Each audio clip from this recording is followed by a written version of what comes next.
Balita naman sa labas ng bansa. Taimtim na nagdasal ang mga Muslim sa Lebanon at Egypt sa gitna ng selebrasyon ng Eid al-Adha o Feast of Sacrifice. Sa Lebanon, umaga pa lamang ay marami na ang nagtipon-tipon sa Al-Amin Mosque sa Central Beirut. Habang sa Cairo, Egypt, ilan sa mga Muslim ay nagpalipad ng lobo bilang pagdiriwang ng Eid al-Adha.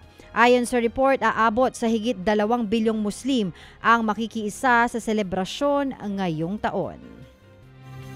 3 beach islands naman sa Singapore ang napilitang magsara matapos ang nangyaring oil spill nitong Biyernes. Sa tindi ng pinsala ay umabot na sa baybayin ang tumagas na langis. Una nang isinara ang mga beach resorts sa Lazarus at Kusu Islands matapos anurin sa Pampang ang mga latak ng langis. Nangyari ang insidente matapos bumangga ang dredging vessel sa bunker vessel sakop ng Pasir Panjang Terminal, Biyernes po yan ng hapon.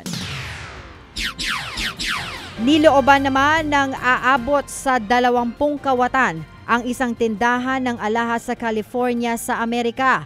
Walang nagawa ang nag-iisang gwardya ng naturang establishmento.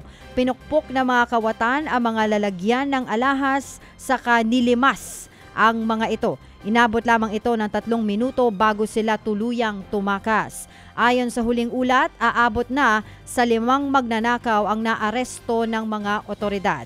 Patuloy namang iniimbestigahan ang pagtugis sa iba pang mga kawatan.